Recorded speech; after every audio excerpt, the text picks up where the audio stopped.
Hello ladies and gentlemen, welcome back, and welcome to my Better Late Than Never review of Fantastic Four: First Steps, the latest Marvel movie. Now, I had low expectations of this movie, which is well deserved because I don't think it's any secret that in the last few years, Marvel have seemed to have lost all the goodwill that they've built up over the last 2 decades. From Iron Man 2008 to 2019's Avengers Endgame, those first 3 phases of the MCU were one of the greatest achievements in cinematic history. And as I've said before, if things had ended there, or at least taken a break from there, things would have gotten a lot better for Marvel over the last few years, and they have. Now, I wasn't going to review this movie. In fact, the reason why I skipped this movie, as I ranted on in a recent video, was various reasons. One, Marvel have lost my faith in them. And then, of course, there's Pedro Pascal. More on him in a minute. But one advantage of movies these days going to digital very quickly is that you get to catch up with movies not long after their cinema release, or during their cinema release. So I watched Fantastic Four: First Steps last night with extremely low expectations, despite the fact that it got a lot of good reviews, even from YouTubers that I respect, and I was pleasantly surprised. So this, of course, is not the first Fantastic Four movie that was ever made. The first one came out in 1994, I believe, and was produced by Roger Corman, and it was deemed unreleasable. I have never seen it, but apparently there's a few versions out there online, and from those who have seen it, they say it has to be seen to be believed in the fact that it's so bad it's good. Then, of course, there was the Fantastic Four movies produced by Fox in the mid-noughties, and at the time those movies were very badly received. They were seen as campy and silly. I look back on those movies now and the fact that they're not particularly good, but they're fun. They're fun, disposable entertainment in the fact that they don't take themselves very seriously. Then, of course, we had the disastrous Fan Four stick. Yes, that's exactly what they called it back in 2015. They tried to make a gritty, down-to-earth, realistic Fantastic Four. The very nature of their powers, particularly Mr. Fantastic and the Thing, you cannot do a realistic version of that. And the more realistic that they were trying to be, it just ended up being ridiculous and laughable. One of the worst comic book movies ever made, and that's saying something. So here we are 10 years later with yet another Fantastic Four reboot, and as I said, I had very low expectations. So one of the best things that this movie does, first off, is that it's set in its own universe. And I said this in one of my recent videos, in the fact that one of the problems with Marvel these days is that it's gotten so complex, so cluttered with so many superheroes in its world that you have to do homework to keep up with what's going on. They're not really standalone movies or TV shows anymore. You have to watch WandaVision to understand Doctor Strange and the Multiverse of Madness. You have to watch the Falcon and Winter Soldier series in order to understand Captain America: Brave New World. But straight off they establish that this movie takes place in its own world, where there are no other superheroes. It's not the MCU world that we know of. It's one universe called 828, and the Fantastic Four are the only superheroes in this world. In fact, it's only been 4 years. It's celebrating 4 years since the Fantastic Four got their powers. And another thing that this movie does well is that it skips over the origin story completely. That's a problem with a lot of superhero movies, that they go over the origin story again and again and again. So for those of you who don't know the origin of the Fantastic Four, that's taken care of in the first few minutes, where they show this montage of what happened to them. They went off into space, they got their powers, and that's it. And it doesn't come across like an exposition dump. It's a great way of getting their origin out of the way in the first few minutes, and then we can have the story. So the movie sets up the Fantastic Four at the top of their game. They've taken care of minor level Fantastic Four villains like the Mole Man and Red Ghost. And in one video I did earlier this year was, I think that this was a mistake that they were going to make, that they really should have used a new villain instead of using Galactus. They should have used a villain that they haven't used before. And I said at the time that the Mole Man should have been used. And the thing is, the Mole Man is used in this movie. And it's probably a smart idea by this movie not to use the Mole Man as the main antagonist, because he's a minor villain and he's actually kind of comedic. So use him as the main villain for this movie probably wouldn't have been a good idea. Not unless they wanted to make an all-out comedy. But yeah, he's used very well. He plays a minor role later on, but he's mainly used for comic relief, actually. Fantastic Four are at the top of their game, and then they meet the Silver Surfer who comes to Earth, and she tells them that your world is going to be destroyed, and that Galactus, this planet-devouring alien, is coming their way. So for the first time in their career, the Fantastic Four are faced with a villain that they just simply do not know how to defeat.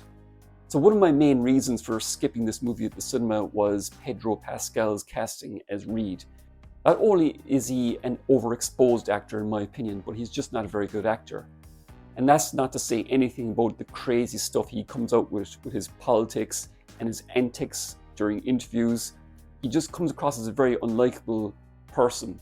But I have to say, I'm pleasantly surprised in the fact that while I still think he's badly cast, he did not ruin the movie for me. I'm usually the kind of person who, even if I dislike a certain actor, I can separate the art from the artist. And even though I would have preferred John Krasinski as Mr. Fantastic and Emily Blunt as Sue Storm, I have to say that Pedro Pascal did not ruin this movie for me. He's there, he's inoffensive, he does his job. Vanessa Kirby is a very good actress, but she plays a lot of girl bosses. Now this could have been news that they leaked out, or this could have been just BS posted by grifting YouTubers about how the movie was going to be woke. Or maybe she was misinformed, because let's face it, sometimes actors don't know what they're talking about. They're good at acting, but they're not so good at promoting movies. One thing that came out about this movie, and this came from Vanessa Kirby and the actor who plays Johnny Storm, was that the movie was going to be about gender politics. What is the role of a woman in the 1960s? Because this movie takes place in a world where it's kind of like a fusion of the 1960s and modern day tech. But I'm pleasantly surprised to say that there was none of this in the movie at all. She didn't come across as a girl boss at all. I mean, yeah, she makes a few decisions, but the Fantastic Four are a family. They all make certain decisions, they all have an important part to play.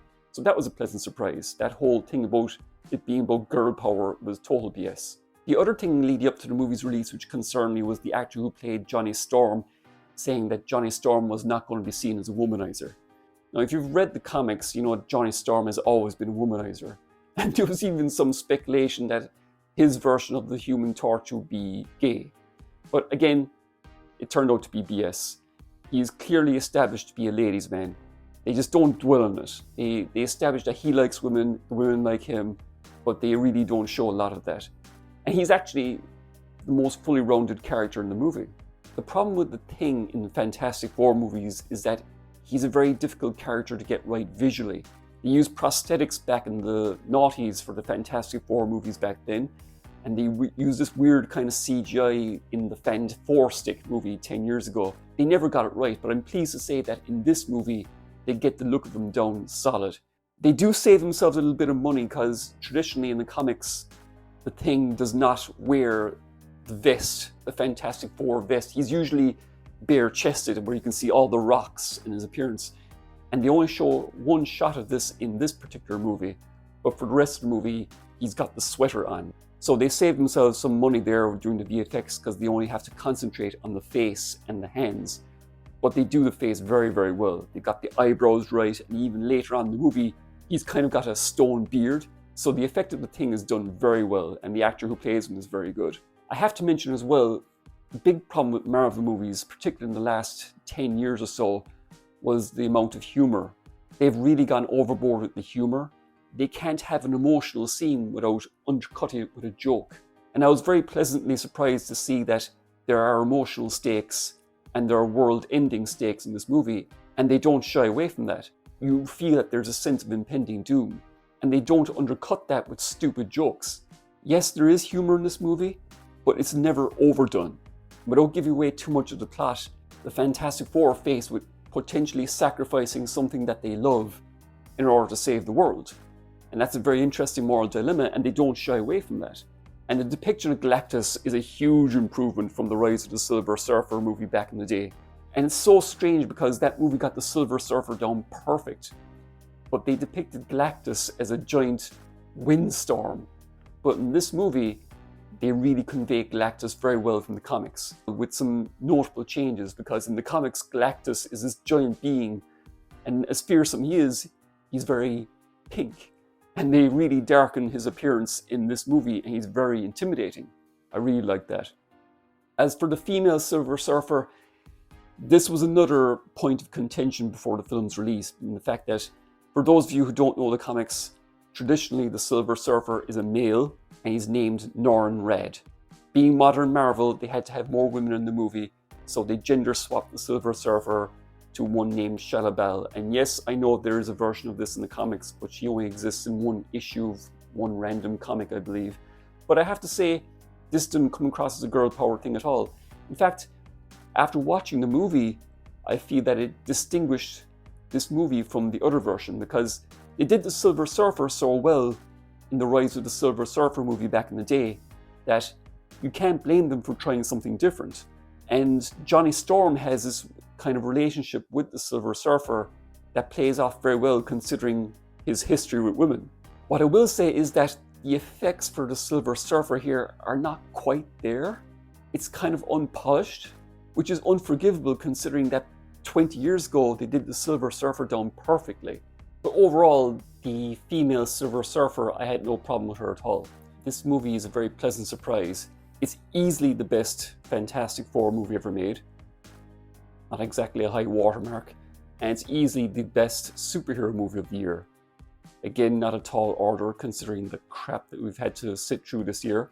And I'm very pleased to say that, and this goes especially for modern day Disney, Netflix and Apple TV, there's no weird messaging in this movie. There's no inappropriate content that's not appropriate for younger viewers. This is a good family movie that the whole family can enjoy. And that's not something that you can say for Marvel or Disney for the last 2 years. There's been a lot of questionable content from them since 2020. It has to be said that this movie suffered at the box office partly because of the actors' behavior. There's plenty of evidence that you can look up yourself of the actors saying dumb stuff that really put people off seeing this movie. There's a handful of fascists that I would just throw into outer space. That's what I would do. So Disney, Marvel, you really do have to train your actors how to properly engage with the media. Did you enjoy Fantastic Four First Steps?